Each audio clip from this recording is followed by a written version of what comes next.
வணக்கம்.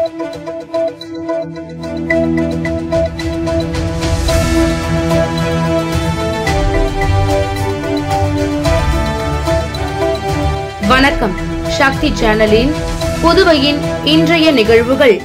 நிர்வாக ரீதியில் எந்த ஆட்சியாக இருந்தாலும் ஆளுநருடன் பிரச்சினை இருக்கத்தான் செய்யும் என்றும் மாநில அந்தஸ்து கிடைக்கும் வரை பிரச்சினைகளை பேசி சரி செய்வோம் என முதலமைச்சர் ரங்கசாமி தெரிவித்துள்ளார். புதுச்சேரி சுகாதாரத்துறை இயக்குநராக முதலமைச்சர் ரங்கசாமி ஒருவரை பரிந்துரைத்த நிலையில் டாக்டர் சேஃபேலை சுகாதாரத்துறை இயக்குநராக கவர்னர் அறிவித்தார். இதனால் அதிருப்தி அடைந்த முதலமைச்சர் ரங்கசாமி பாஜக கூட்டணியில் இருந்து வெளியேற உள்ளதாக தகவல் வெளியான நிலையில் 2 நாட்களாக சட்டப்பேரவைக்கு வராமல் இருந்தார். புதுச்சேரி வந்த பாஜக மேலிட பொறுப்பாளர் நிர்மலா சுரானா மற்றும் பாஜக மாநில தலைவர் ராமலிங்கம், நமச்சிவாயம், சபாநாயகர் செல்வம் ஆகியோர் முதலமைச்சர் ரங்கசாமியை அவரது இல்லத்தில் சந்தித்து சமாதானப்படுத்தினர். இதன் பின்னர் செய்தியாளர்களிடம் பேசிய முதலமைச்சர் ரங்கசாமி, நிர்வாகத்தில் சில பிரச்சினைகள் வரும், அவை பேசி தீர்க்கப்படும் என்று குறிப்பிட்ட அவர், சிறப்பு சட்டமன்றத்தை கூட்டி மாநில அந்தஸ்து பெற வலியுறுத்துவோம் என்றும், மாநில அந்தஸ்து கிடைக்கும் வரை எந்த ஆட்சி இருந்தாலும் ஆளுநர் இருந்தாலும் சில பிரச்சினைகள் வரும், தனக்கு யாரும் அழுத்தம் கொடுக்கவில்லை, 2026 தேசிய ஜனநாயக கூட்டணி ஆட்சி அமைக்க பாடுபடுவோம் என்று தெரிவித்தார். சுயமரியாதையை இழந்து பட்டியலின மக்களின் அனைத்து உரிமைகளையும் திமுகவிடம் தாரை வார்த்துள்ள திருமாவளவன், அதிமுகவிற்கு ஆலோசனை வழங்குவதை நிறுத்திக் கொள்ள வேண்டும் என புதுச்சேரி அதிமுக வலியுறுத்தியுள்ளது. தேர்தல் எழுச்சி பயணம் காரணமாக புதுச்சேரி வழியாக கடலூர் செல்லும் கழக பொதுச் செயலாளர் எடப்பாடியாருக்கு புதுச்சேரி மாநில அதிமுக சார்பில் சிறப்பான வரவேற்பு அளிப்பது சம்பந்தமான ஆலோசனைக் கூட்டம் இன்று உப்பளம் தலைமை கழகத்தில் நடைபெற்றது. இந்த ஆலோசனைக் கூட்டத்திற்கு மாநில கழக செயலாளர் அன்பழகன் தலைமை தாங்கினார். மாநில கழக அவைத் தலைவர் அன்பானந்தம், மாநில அம்மா பேரவை செயலாளர், முன்னாள் சட்டமன்ற உறுப்பினர் பாஸ்கர் ஆகியோர் முன்னிலை வகித்தனர். இந்த ஆலோசனைக் கூட்டத்தில் கழக பொதுச் செயலாளருக்கு சிறப்பான வரவேற்பு அளித்தது என முடிவெடுக்கப்பட்டது. தொடர்ந்து கூட்டத்தில் பேசிய மாநில செயலாளர் அன்பழகன், திமுக கூட்டணியில் தனது சொந்த சுயமரியாதையை இழந்து தான் சார்ந்த பட்டியல் இன மக்களின் அனைத்து உரிமைகளையும் ஒட்டுமொத்தமாக திமுகவுடன் தாரை வார்த்து உள்ள திருமாவளவன், அதிமுகவினரின் நன்மைக்கு புத்திமதி சொல்வதாக கூறுவது ஏற்புடையதல்ல. முதலில் தான் சார்ந்த திமுக கூட்டணிக்கு நல்ல அறிவுரைகளையும் புத்திமதியும் வழங்குவதை விட்டுவிட்டு அதிமுகவிற்கு ஆலோசனை வழங்குவதை நிறுத்திக் கொள்ள வேண்டும் என்றார்.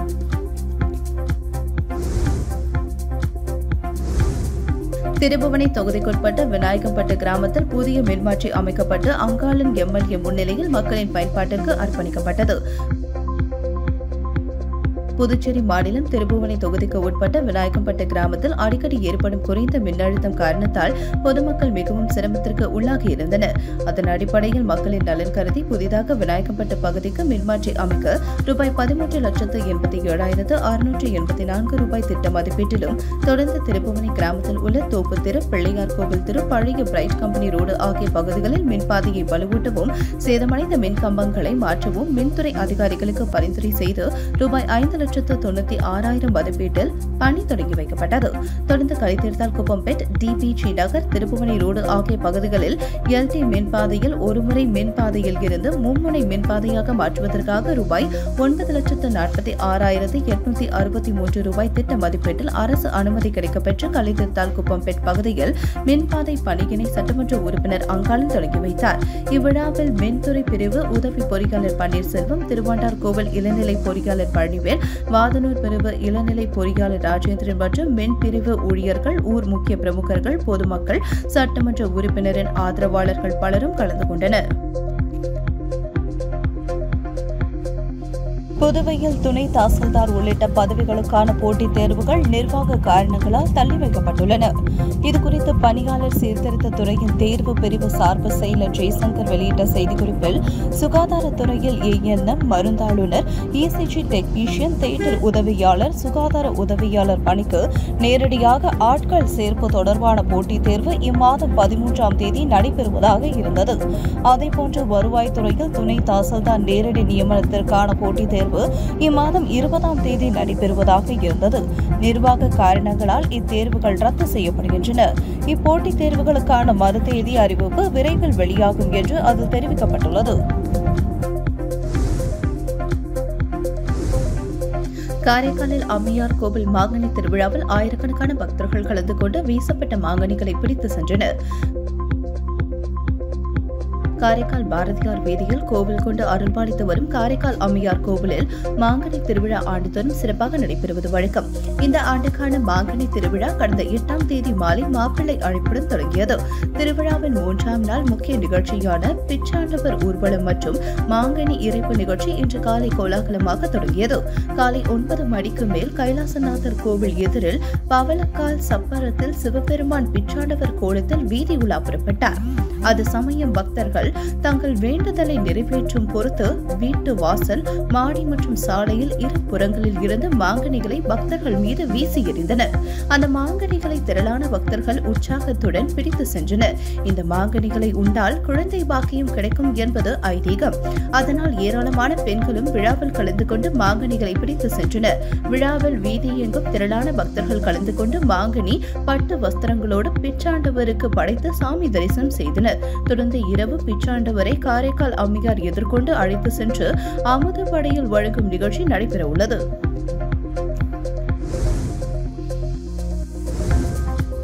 திருப்புவனை சட்டமன்ற தொகுதிக்குட்பட்ட சோரப்பட்டு மற்றும் செல்லிப்பட்டு கிராமத்தில் மகாத்மா காந்தி தேசிய ஊரக வேலை உறுதி திட்டத்தின் மூலம் 100 நாள் பணிக்கான வேலையை சட்டமன்ற உறுப்பினர் அங்காளன் தொடங்கி வைத்தார்.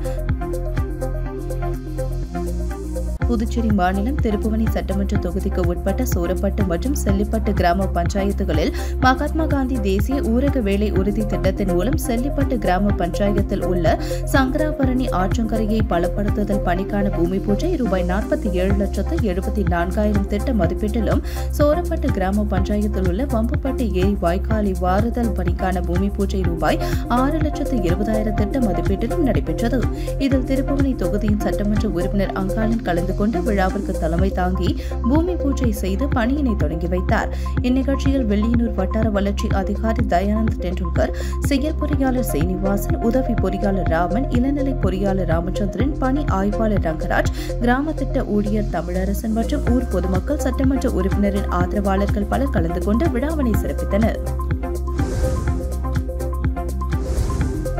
புதுச்சேரி பொதுப்பணித்துறையில் காலியாக உள்ள 950க்கும் மேற்பட்ட பணியிடங்களை நிரப்பிட வலியுறுத்தி பொதுப்பணித்துறை தொழில்நுட்ப ஊழியர்கள் சங்கத்தினர் சங்க ஊதி போராட்டத்தில் ஈடுபட்டனர்.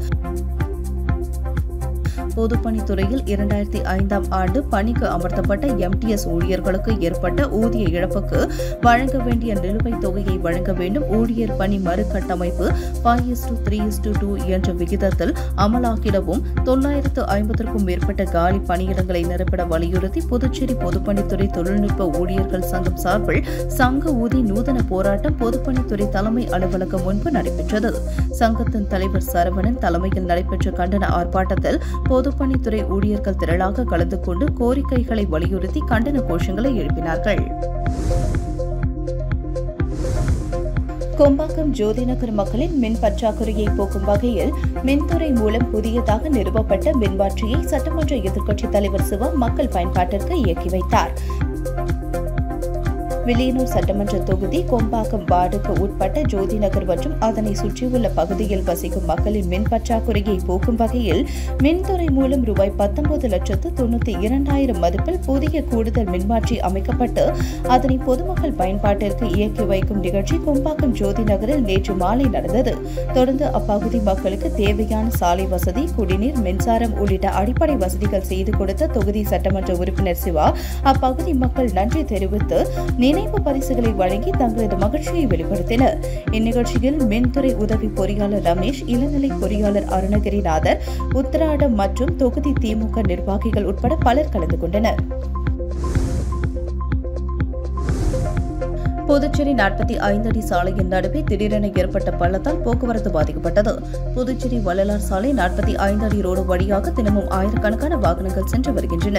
எப்பொழுதும் பரபரப்புடன் காணப்படும் இச்சாலையின் நடுவே நேற்று திடீரென 12 அடி ஆழத்திற்கு பள்ளம் ஏற்பட்டது. இதனால் அப்பகுதியில் போக்குவரத்து நெரிசல் ஏற்பட்டு வாகன ஓட்டிகள் மிகவும் சிரமத்திற்குள்ளாகினர். தகவல் அறிந்த பொதுப்பணித்துறை அதிகாரிகள், ஊழியர்கள் சம்பவ இடத்திற்கு விரைந்து சென்று பள்ளம் ஏற்பட்டதற்கு காரணங்கள் குறித்து ஆய்வு மேற்கொண்டனர்.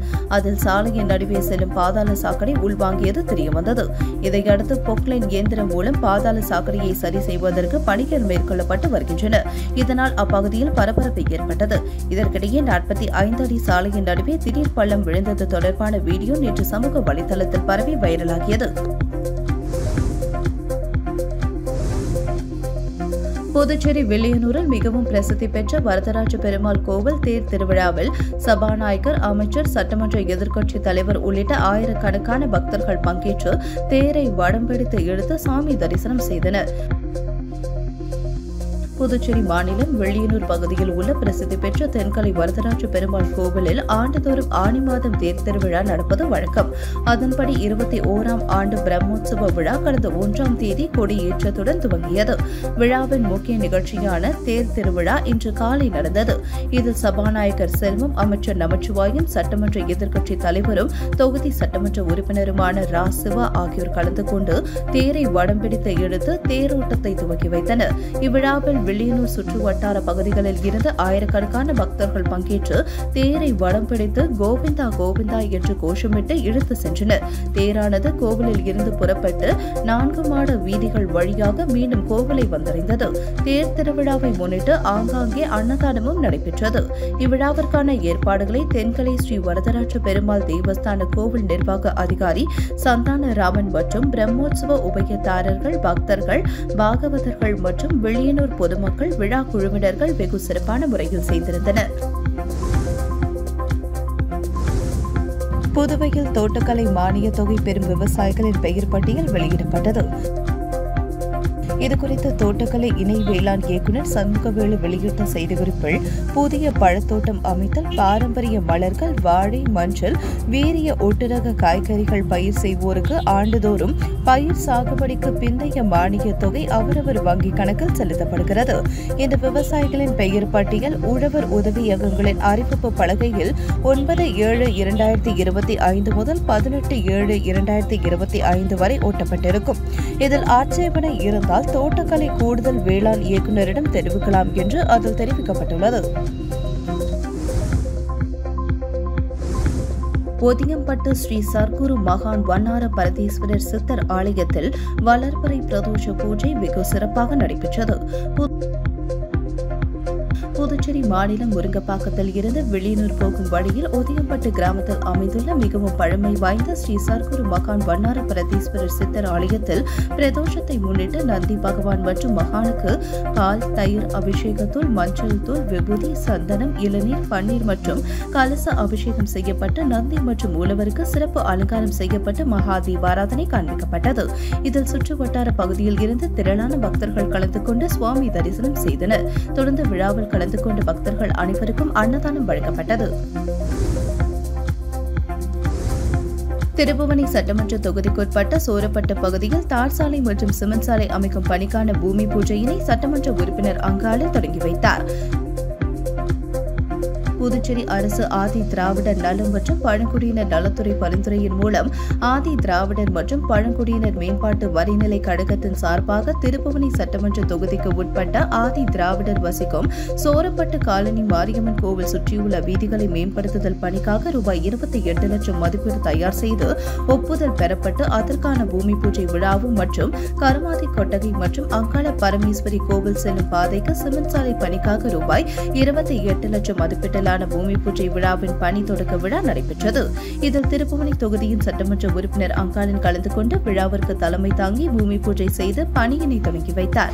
இவ்விழாவில் ஆதி திராவிடர் நலம் மற்றும் பழங்குடியினர் நலத்துறை இயக்குநர் இளங்கோவன், புதுச்சேரி ஆதி திராவிடர் மற்றும் பழங்குடியினர் மேம்பாட்டு வரிநிலை கழகத்தின் மேலாண் இயக்குநர் சிவகுமார், செயற்பொறியாளர் பக்தவச்சலம், இளநிலை பொறியாளர்கள் திருவருட் செல்வன், முரளிதரன், ஒப்பந்ததாரர் மற்றும் ஊர் பொதுமக்கள், சட்டமன்ற உறுப்பினரின் ஆதரவாளர்கள் பலர் கலந்து கொண்டனர். உங்கள் சக்தி சேனலின் புதுவையின் அன்றாட நிகழ்வுகளை உடனுக்குடன் தெரிந்து கொள்ள சக்தி சேனல் புதுச்சேரி யூடியூப் சேனலை சப்ஸ்கிரைப் செய்து கொள்ளுங்கள். மறக்காமல் பெல் பட்டனையும் கிளிக் பண்ணுங்க. ஷேர் பண்ணுங்க, லைக் பண்ணுங்க. உங்கள் சக்தி சேனல்.